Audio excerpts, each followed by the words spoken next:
नमस्कार, India news देख रहे हैं आप। आपके साथ मैं अभिषेक पांडे और इस बुलेटिन में अब बात करेंगे जंग पर बड़ी भविष्यवाणी को लेकर। अमेरिका और इजराइल के ईरान पर हमले के बाद मध्य पूर्व में तनाव की स्थिति है और जंग के 9वें दिन तेहरान के नीलोफर स्क्वायर इलाके में मिसाइलों से अटैक हुआ, जिसमें 20 ईरानी नागरिकों की मौत की खबर सामने आई और इधर दुबई में ईरान ने फिर से ड्रोन दागे हैं। इजराइल और ईरान के बीच बढ़ते तनाव के कारण दुनिया भर में तीसरे विश्व युद्ध की आशंका तेज होती नजर आ रही है। सवाल यहां पर यह है कि क्या यह वर्ल्ड वॉर 3 के संकेत हैं? इसको लेकर कई बड़े सवाल उठते नजर आ रहे हैं और जो स्थितियां ये बनी हुई नजर आ रही हैं, इन स्थितियों के बीच हर कोई ये पूछता नजर आ रहा है कि आखिर इसका अंत क्या होगा। क्या ये जंग जो है ये और लंबी चलती नजर आएगी? क्या ये जंग अब खत्म होती नजर आएगी? इन्हीं तमाम पहलुओं पर, इन्हीं तमाम सवालों के साथ जो है हम आज के इस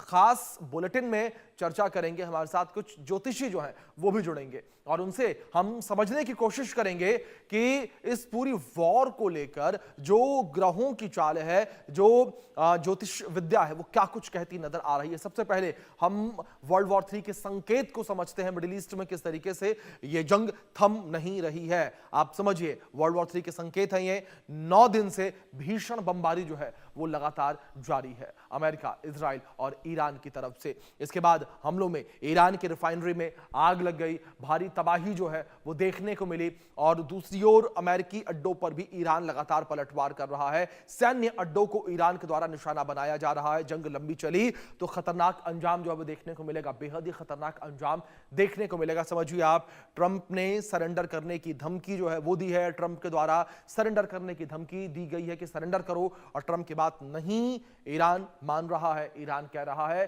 कि हम बदला लेंगे, हमले करेंगे। अमेरिका जो है वो दाग सकता है खतरनाक बम। अमेरिका के द्वारा और भी बड़ा अटैक ईरान के ऊपर किया जा सकता है। ईरान ने हॉर्मुज स्ट्रेट जो है बंद कर दिया है। ईरान का भी आप देखिए बड़ा कदम है ये। हॉर्मुज स्ट्रेट बंद होने से तेल निर्यात जो है वो काफी ज्यादा प्रभावित होता हुआ नजर आ रहा है।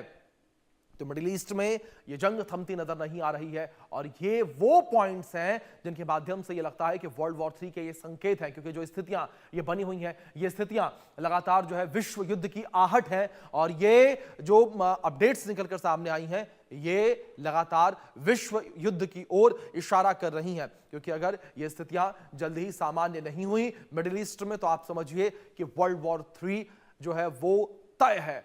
महाशक्तियां जो है इस युद्ध में अगर उतरेंगे तो वर्ल्ड वॉर 3 की स्थिति बनती नजर आएगी, क्योंकि रूस, चाइना, फ्रांस और यूके जैसे देश जो हैं वो भी जंग में उतर सकते हैं। चलिए अब आपको सबसे पहले जंग में आज क्या हुआ है वो ग्राफिक्स के माध्यम से जो है अपडेट देते हैं। जंग का 9वां दिन है। सबसे पहले आप ये समझिए, आज 9वें दिन में जंग प्रवेश कर चुकी है और ईरानी तेल डिपो के ऊपर अटैक किया गया है। एक बड़ा अटैक तेल डिपो पर निशाना बनाया गया और 3 डिपो और 30 फ्यूल टैंक तबाह कर दिए गए। आप समझिए किस तरीके से ये अटैक किया गया है और ईरान के एटमी साइट्स पर भी ये हमले किए गए। बड़े अटैक जो है वो ईरान के एटमी साइट्स पर किए गए। 5 देशों पर ईरान का यह हमला देखने को मिला। 5 देशों पर ईरान ने अटैक जो है वो किया है और दूसरी ओर कुवैत और सऊदी पर भी अटैक ईरान के द्वारा जो है वो किया गया। यानी कि मिडिल ईस्ट में लगातार आग भड़क रही है। बहरीन, यूएई में भी बमबारी जो है वो ईरान ने की है। यहां पर भी उसने धमाके किए हैं। आप समझिए किस तरीके से यह जंग जो है लगातार बढ़ती चली जा रही है। यह जंग जो है वो लगातार एक नए मोड़ पर पहुंचती नजर आ रही है। और इसी विषय पर बातचीत करने के लिए हमारे साथ एक ज्योतिषी पंडित राकेश चतुर्वेदी जी जुड़े हैं। पंडित राकेश चतुर्वेदी जी, बहुत स्वागत है आपका सबसे पहले तो इंडिया न्यूज पर। और पंडित जी, मेरा पहला सवाल आपसे यहां पर यही है कि मिडिल ईस्ट में जो स्थितियां ये बनी हुई नजर आ रही हैं और इन स्थितियों के बीच अगर बात करें तो किस तरीके से ये महायुद्ध और लंबा चलता हुआ नजर आएगा?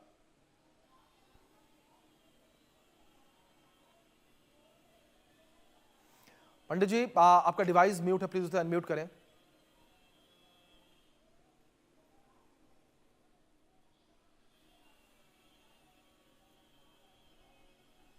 चलो हम पंडित राकेश चतुर्वेदी जी का फिर से रुख करेंगे, लेकिन लगातार ये अपडेट्स हम आप तक पहुंचा रहे हैं कि किस तरीके की स्थितियां जो है वो बनी हुई नजर आ रही हैं, किस तरीके से यहां पर युद्ध को लेकर कई कयास जो है वो लगाए जा रहे हैं। और इस बीच जो अगर हम ग्रहों को लेकर बात करें तो ग्रहों की चाल जो है वो क्या कुछ कहती नजर आ रही है और किस तरीके से इस महायुद्ध को लेकर भविष्यवाणी करती नजर आ रही है, वो भी हम समझने की कोशिश करेंगे। और जिस तरीके से लगातार अपडेट्स हम आप तक पहुंचा रहे हैं, और हमारे साथ पंडित राकेश चतुर्वेदी जी जुड़े हैं। पंडित राकेश चतुर्वेदी जी, मैं आपसे यही समझना चाहूंगा युद्ध को लेकर कि जो ग्रहों की चाल है वो किस ओर इशारा कर रही है? क्या ये मिडिल ईस्ट में जो तनाव की स्थिति है वो और लंबी बढ़ती नजर आएगी? अभिषेक जी, सर्वप्रथम तो इस मंच को मेरा वंदन है, आपको भी वंदन करता हूं। देखिए अभिषेक जी, कई बार इस मंच पर, इंडिया न्यूज के इस सत्य के मंच पर हम लोगों ने इस विषय पर चर्चा किया है। मैंने आपके इस मंच पर मैं बार बार लगातार बोल रहा हूं, अभी जो ग्रहीय स्थितियां 23 फरवरी से बनी हुई हैं वो बहुत विकराल हैं। हाँ, इसमें 11 मार्च के बाद एक छोटे समय के लिए, एक सूक्ष्म काल के लिए थोड़ा सा अंतर मिलेगा, लेकिन फिर से पुनः जो है 15 मार्च के बाद स्थितियां किसी न किसी तरीके से और भयावह अभी हो सकती हैं। अभी खास करके 2 अप्रैल तक जो है किसी भी तरीके की शांति विश्व में दिखाई नहीं देती, किसी न किसी प्रकार से उथल पुथल रहेगी। एक चीज और आप देखिएगा कि अभी गुरु 11 मार्च को जो है मार्गी हो जाएंगे, लेकिन फिर से 15 मार्च को ही सूर्य गोचर करके, सूर्य की मीन संक्रांति होते हुए शनि के साथ युति ले लेंगे सूर्य, और एक बार फिर से पुनः विकराल स्थिति लगेगी। एक चीज और अभिषेक जी, इस मंच पर आपके मैं बताना चाहूंगा कि मैं बार बार बोल रहा हूं, प्रत्यक्ष रूप से कोई नहीं उतरेगा, प्रत्यक्ष वॉर में कोई नहीं उतरेगा साथ देने के लिए, लेकिन अब जैसे जैसे यह युद्ध आगे बढ़ेगा, आप प्रत्यक्ष रूप से यानी छिपे तौर पर कई राष्ट्र जो है इसमें शामिल होंगे, और जो सऊदी अरब है या जो अन्य गल्फ कंट्रीज हैं उनमें भी विघटन दिखाई देगा। वह भी लोग जो है अमेरिका और इजराइल का विरोध करते हुए नजर आएंगे। आने वाले समय में यह पूर्णतया देखने को मिलेगा अभिषेक जी, और कहीं न कहीं ईरान को अदृश्य रूप से, अप्रत्यक्ष रूप से और बल मिलता हुआ दिखाई देगा, जिससे कि ईरान की आत्मीय शक्ति, आंतरिक शक्ति और बढ़ जाएगी। बिल्कुल पंडित राकेश चतुर्वेदी, जिस तरीके से आपने जिक्र किया कि थोड़ी राहत मिलती नजर आएगी, इस राहत को लेकर अगर बात करें तो जो 15 मार्च का आपने जिक्र किया कि 15 मार्च के बाद एक बार फिर से स्थितियां विपरीत होंगी, तो आखिर स्थितियां 15 मार्च के बाद विपरीत क्यों होंगी? ग्रहों की चाल किस ओर इशारा करती नजर आ रही है? देखिए अभिषेक जी, जो 11 मार्च से गुरु जो है मार्गी होगा, तो उसमें कुछ हद तक जो है शांति मिलेगी। कुछ हद तक कोई जो है देश जो है, हो सकता है कि भारतवर्ष भी एक सकारात्मक पहल करे, या कहीं न कहीं जो है नाटो के देश भी, या गल्फ कंट्रीज के अलग जो देश हैं जो अभी तक जो है इस युद्ध में ना हिस्सा लेते हुए भी उनके यहाँ हानि हुई है, उनके यहाँ क्षति पहुंची है, वह लोग भी विरोध करते हुए जो है नजर आएंगे, वह लोग भी शांति का साथ देते हुए नजर आएंगे। लेकिन जैसे ही सूर्य जो है गोचर करेंगे, अभी देखिए सूर्य राहु मंगल युति में बने हुए हैं, मंगल राहु की युति बरकरार रह जाएगी, लेकिन सूर्य राहु की युति समाप्त होकर के ग्रहण युति से मुक्ति पाकर के सूर्य शनि की युति हो जाएगी, और सूर्य शनि की युति जो है और इस लड़ाई को प्रत्यक्ष रूप से बढ़ा देगी। यानी कि चाहे वह जो है व्यापार के दृष्टिकोण से हो, चाहे वह सत्ता के प्रभाव की हो, या अपनी ताकत दिखाने के प्रभाव की हो, और भी राष्ट्र इसमें खुलेआम जो है वह आते हुए, आगे बढ़ते हुए अमेरिका का और इजराइल का विरोध करते हुए नजर आने वाले हैं। एक चीज और आपको बता दूं, आने वाले समय में इस युद्ध को लेकर के अभी भारतवर्ष बहुत शांत है, अभी तक कोई भी भारतवर्ष से किसी भी तरफ से खुल करके पक्ष और विपक्ष नहीं रखा गया है। भले हमारे प्रधानमंत्री इजराइल होकर आए हैं, सकारात्मक रूप से हम लोगों ने कुछ जगहों पर देखा इजराइल के लिए हवन यज्ञ चल रहा है, लेकिन आने वाले समय में भारतवर्ष भी इस युद्ध के विराम को लेकर के कहीं ना कहीं एक सकारात्मक कदम बढ़ाने वाला है, सकारात्मक भूमिका में आने वाला है अभिषेक जी। जी बिल्कुल, जाहिर तौर पर। लेकिन पंडित राकेश चतुर्वेदी जी, दूसरी ओर अगर हम बात करें भारत का, आपने जिक्र किया है, तो भारत पर इस युद्ध का दुष्प्रभाव किस तरीके से आपके ऊपर पड़ता नजर आ रहा है, आप देख रहे हैं, और ये दुष्प्रभाव कितने समय के लिए भारत पर पड़ता नजर आएगा, यानी कि ये विपरीत समय जो है वो कितना लंबा रहेगा भारत के लिए?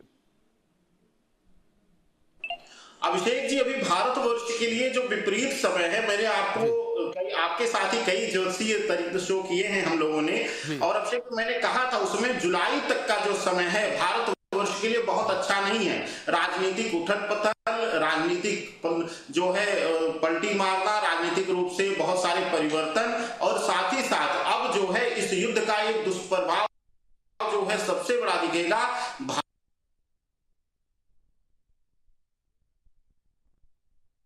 भारतवर्ष में बहुत हद तक जो है महंगाई,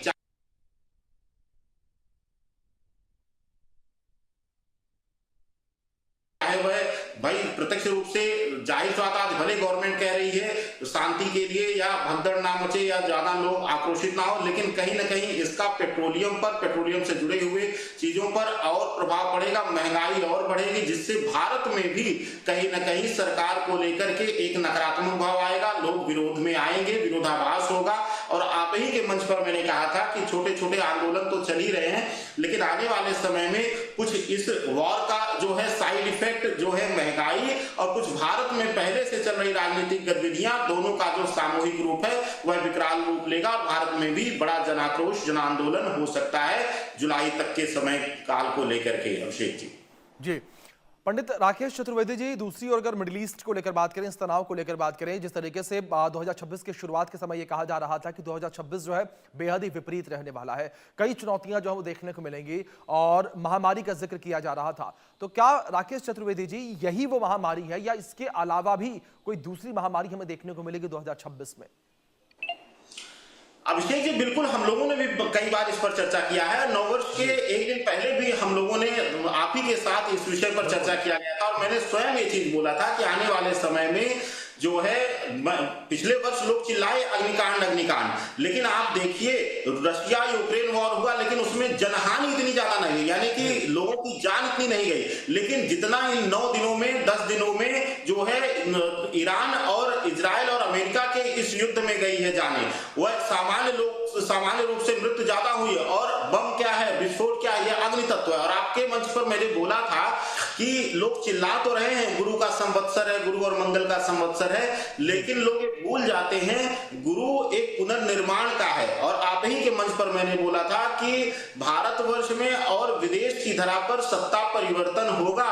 और आप देखिए खामनेई से बड़ा जो है धार्मिक नेता या कट्टर नेता कौन था, और सबसे जो है अमेरिका से भी ना डर के, या कह लीजिए कि अपने पड़ोसियों की भी फिक्र किए बिना वह अपने जो है हठ पर अड़ा रहा, अपने स्वाभिमान पर अड़ा रहा।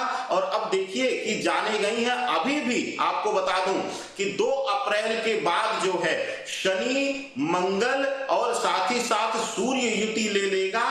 और यह देखिएगा कि 2 अप्रैल के बाद कोई बड़ी दुर्घटना, रेल दुर्घटना या फिर कोई कहीं पर आतंकवादी हमला, कोई किसी प्रकार का विस्फोट इत्यादि, या फिर जल या संक्रमण के द्वारा कोई बड़ी बीमारी, महामारी भी आ सकती है। पूरे विश्व में इसका प्रभाव देखा जाएगा और मिडिल ईस्ट में भी कुछ बड़ी घटनाएं इस तरीके की होंगी। इसमें सबसे बड़ी और एक चीज और आपको बता दूं अभिषेक जी, आप ही के मंच पे बोला था मैंने, और अब देखिए जो है जब इस वॉर की हम लोग चर्चा करते थे कि मिडिल ईस्ट में क्या होगा, मिडिल ईस्ट में क्या होगा, हमने एक चीज आपको और कहा था कि मिडिल ईस्ट में तो दिख ही रहा है, पाकिस्तान में भी, हमारे पड़ोस में भी सत्ता परिवर्तन, सत्ता का जो है पलटना और वहां पर विरोधाभास होना, गृह युद्ध जैसी स्थिति आना, चाहे सेना या किसी के द्वारा जो है सत्ता को हथियाया जाना, यह सब क्रियाएं आने वाले समय में जुलाई तक देखी जाएंगी।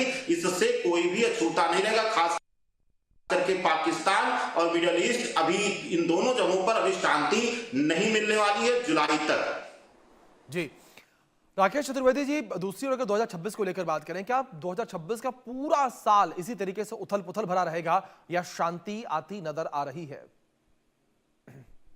अभिषेक जी, गुरु जो है पुनर्निर्माण का है, अब जो है ये नया फाउंडेशन रखने का कहा जाता है गुरु को। और 19 मार्च से, यही जो 19 मार्च आने वाला है, यहीं से 9 संवत्सर शुरू होगा, जो हम गुरु का संवत्सर और मंगल जो है मंत्री रहेगा। तो ऐसी अवस्था में अभी जो है शुरुआती समय जो है वह खास करके अच्छा नहीं रहेगा।